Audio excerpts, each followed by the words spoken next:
start. We good? Go for it, yeah. Just Zack Atkins, new tight end in your room. What are you seeing from him, and how is he going to be a tool in the offense this season?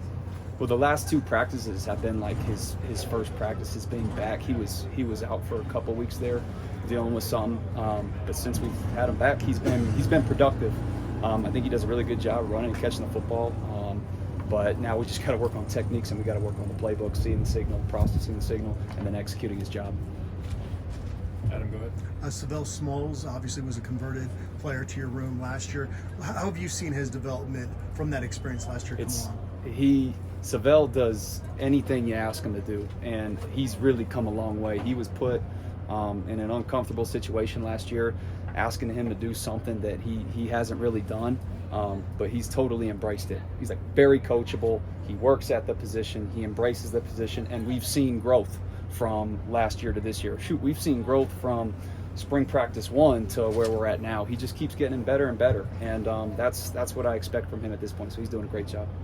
Brian, you got one. Coach, as a follow-up to Sav'ell, do you see a difference in his mentality, whereas last year maybe it was such a new thing, maybe he hadn't totally bought into being a tight end, whereas now maybe he is? I don't know. He's always been bought in, to be honest with you. Like from day one, he was put in that position, and he was really bought in. Like he's coachable. He's spending extra time on the field, going through his footwork or really catching footballs. That was the thing for him. It's unnatural being a D lineman and doing this every play, and now having to play tight end, and it's different hand placements, and now you're catching the football at different angles.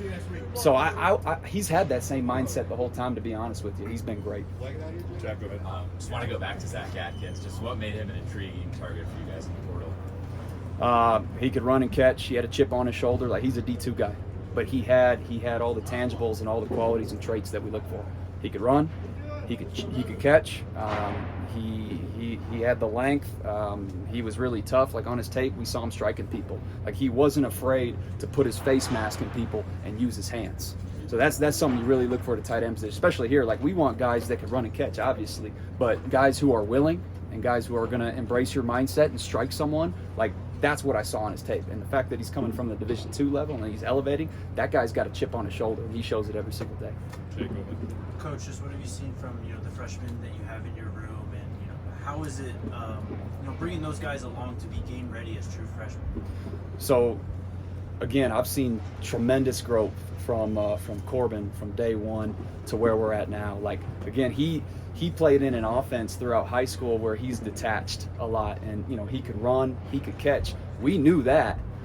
Big kid, he's got the length, he's got the size, he's going to be strong enough. Like now that's on me. I got to work out the techniques. I got to work out the footwork. I got to work out the hand placement, and really just the run blocking aspect of it.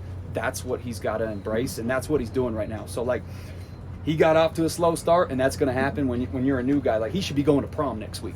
You know what I mean? He really should. But he's here. He's playing college football. We just throw him into the fire, and he's handling it. He's seeing growth. He's going through adversity every single day, but he loves it, and he's a really coachable kid. So I'm excited to see his growth. I think he's going to be a great player. Scott, go ahead.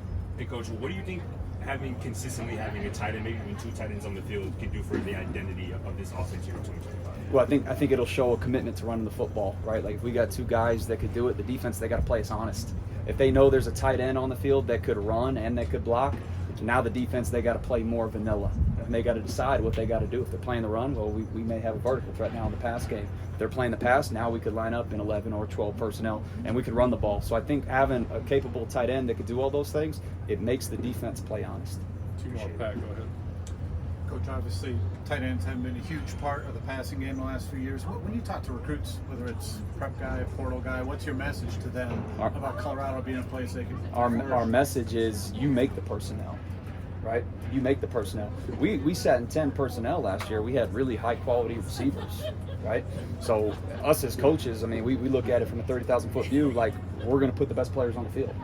So like whether it's Travis Hunter, Will Shepard, Jimmy Horn, LeJounte Wester, Lamar Miller, Draylon Miller. We got all these capable wideouts. So like we're going to figure out ways to play in 10 personnel and maximize the players that we have. Now, that doesn't mean that we're not going to get into 11 personnel. So like we used Sav'ell last year in different type of ways. He's more of an attached to the core guy. He's run blocking, he's in protections, he's outlet and stuff like that.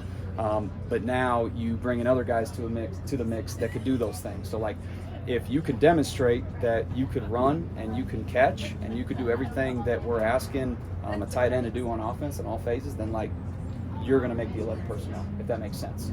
The best players are going to play. Last one, Brian. Coach, you're working with inside receivers too, right? No. You're No, not? I'm Okay. not. No. Okay, I thought I'd no. seen that. No, not anymore. No. Okay, all right. So, I mean, with that group, you guys have to work with them a little bit. Sure, yeah, What are we're you doing some seeing of the out same of that things. Receiver group coming here, a natural receiver, but Yeah. some of those younger receivers, especially, like, what are you seeing out of them? I'm not worried about those guys. They're coming along. Jay Phil, he's the leader there. He knows what it's supposed to look like, and he holds them accountable every single day. So we got a bunch of dogs in that room. We got young dogs in that room. So again, that are going through some of the same things that maybe Corbin is doing, but it just takes reps, it takes repetition, and we're getting all those things. All right, thanks, Coach. Thank you, Coach. Thanks, guys. Appreciate you.